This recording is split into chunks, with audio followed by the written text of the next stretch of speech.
మా డాడీ ఒక సింగరేణి కాలరీస్లో మంచి ఆఫీసర్.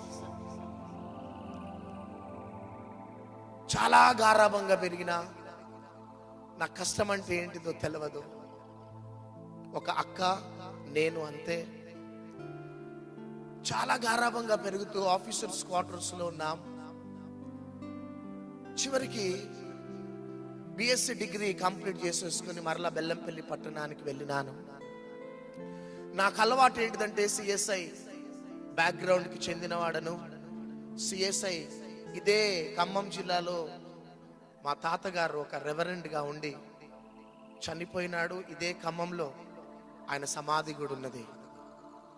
కాబట్టి ఆ క్రైస్తవ బ్యాక్గ్రౌండ్ నుంచి వచ్చిన వాడను నేను. కష్టాలు తెలియదు, చాలా సుఖంగా పెరిగిన. క్లబ్స్కి వెళ్ళాలి, పార్క్స్కి వెళ్ళాలి, క్రికెట్ ఆడాలి, టెన్నిస్ ఆడాలి, షటిల్ ఆడాలి, స్విమ్మింగ్ పూల్స్కి వెళ్ళాలి. ఈ విధంగా చాలా సుఖానికి బానిస అయిపోయిన వ్యక్తిని నేను. చివరికి వెస్లీ డిగ్రీ కాలేజ్లో బిఎస్సి కంప్యూటర్స్ కంప్లీట్ చేసుకుని మరలా బెల్లంపల్లి పట్టణంలో అడుగుపెట్టినాను. నా పాత స్నేహితులందరూ కూడా నాకు పరిచయం అయినారు. ఇక విచ్చలవిడిగా బ్రతుకుతూ నా జీవితమునంతా కూడా పతనం చేసుకున్నా. పాపం ప్రేమ కలిగిన దేవుడు చాలాసార్లు నన్ను పిలిచినాడు, బిడ్డ రానా, నిన్ను దేశం యొక్క ఉన్నత స్థాయిలోకి నేను తీసుకొని వెళ్తా అంటే, పాపం ప్రేమ కలిగిన యేసయ్య మాటను వినక నా జీవితమునంతా కూడా పతనం చేసుకున్నా. రోజు ప్రొద్దున 5 గంటలకి క్రికెట్ ఆడాలి, ఈవినింగ్ కాగానే బార్ అండ్ రెస్టారెంట్స్లో క్లబ్స్లలో కూర్చోవాలి, సాయంత్రం కాగానే క్లబ్కి వెళ్ళి షటిల్ ఆడాలి, టెన్నిస్ ఆడాలి. 2 గంటలకి ఇంటికి చేరినా కానీ మా తల్లిదండ్రులు ఏమనేవారు కాదు. ఇక బెల్లంపల్లిలో ఎంత భయంకరంగా తయారైందంటే మా గ్యాంగ్, రోడ్ల మీద మేమే, పార్కులలో మేమే, కాలనీస్లలో మేమే. ఆ బెల్లంపల్లి ప్రజలకి చాలా అసహ్యాన్ని కలిగించిన గుంపు. చివరికి ఒక దినమున బెల్లంపల్లి గ్రౌండ్ నెంబర్ 2 గ్రౌండ్లో క్రికెట్ ఆడుతూ ఉంటే నక్సలైట్స్ వచ్చి నన్ను కిడ్నాప్ చేసినారు. ఎందుకంటే ఆ దినాలలో ఎక్కువగా నక్సలైట్స్ యొక్క స్థావరాలు బెల్లంపల్లిలో. నన్ను కిడ్నాప్ చేసి వార్నింగ్ ఇచ్చినారు, బిడ్డ ఖబర్దార్, మీ కార్యకలాపాలు ఎక్కువైతున్నాయి, మరలా కానీ ఏమైనా చేస్తే ఫినిష్ చేసేస్తామనేసి అన్నారు. ఆ రోజు బెదిరించి వెళ్ళిపోయినారు. ఆ రోజైనా నేను మారాలి, కానీ వాళ్ళ మీద విరుచుకుపడాలని రెచ్చిపోయినారు మా గ్యాంగ్. కానీ ఒకానొక దినమున నన్ను కండ్లకి గంతలు కట్టి కిడ్నాప్ చేసినారు. అడవిలోకి తీసుకొని వెళ్ళినారు. అడవిలోకి తీసుకొని వెళ్ళి ఒక చెట్టుకి, ఒక గుంజకి ఒక కర్ర కట్టేసి హాకీ స్టిక్స్ తీసుకొని భయంకరంగా కొట్టినారు. ఎంత అరిచినా వినేవారు లేరు, నా బాధని అర్థం చేసుకునేవారు లేరు. కానీ ఏకాంతంగా నన్ను కిడ్నాప్ చేసి అడవిలో భయంకరంగా కొట్టి పడేసి వెళ్ళిపోయినారు. అప్పటికైనా నేను మా బృందం మారుతుందేమో అనుకుంటే అప్పటికి కూడా మారలే. చివరికి ఒక దినమున వినాయక చవితి రోజు మా స్నేహితుడిని కత్తి పెట్టి పొడిచి, మంగళ కత్తి పెట్టి చీరి పడేసి వెళ్ళిపోయి ఇక నన్ను చంపాలని తిరుగుతున్నారు. అప్పుడు నాకు భయమైంది, బెల్లంపల్లి నేనుంటే మాత్రం నన్ను బ్రతకనివ్వరు, బెల్లంపల్లి విడిచిపెట్టి పారిపోవాలి. ఇక నేను హిట్ లిస్ట్లో టార్గెట్లో ఉన్నానని తెలిసి అందరు నన్ను విడిచిపెట్టేసినారు. ఎక్కడ సాక్ష్యం లేదో. ఆ రాత్రి ప్రాణానికి భయపడి బెల్లంపల్లి పట్టణాన్ని విడిచిపెట్టి పారిపోయిన వ్యక్తిని నేను. హైదరాబాద్ పట్టణంలో పడి పార్కులలో, బస్టాండ్లలో, ఫుట్పాత్ మీద బ్రతికిన వ్యక్తిని నేను.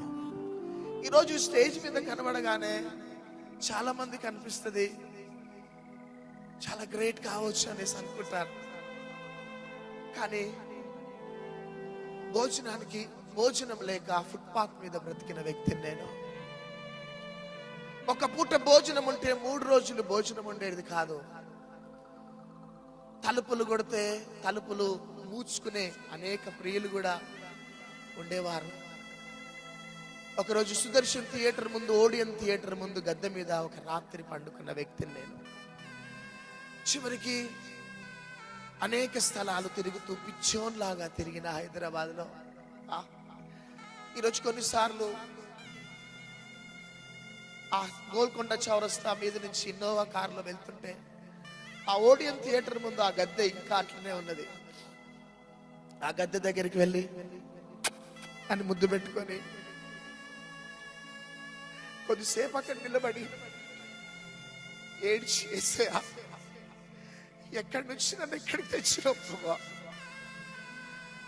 ఒక సమయంలో ఈ గద్దె మీద పండుకున్న నేను ఈరోజు ఎక్కడికి తెచ్చిన యేసయ్యా నన్ను అని యేసయ్యను స్తుతించి ఆ గద్దెను ముద్దు పెట్టుకొని వెళ్ళిపోయిన సందర్భాలు ఉన్నాయి నాకు.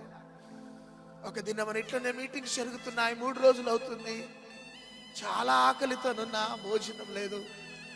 విశ్వవాణి మీటింగ్స్ జరుగుతున్నాయి, జోషి అన్న ప్రసంగం చేస్తున్నాడు.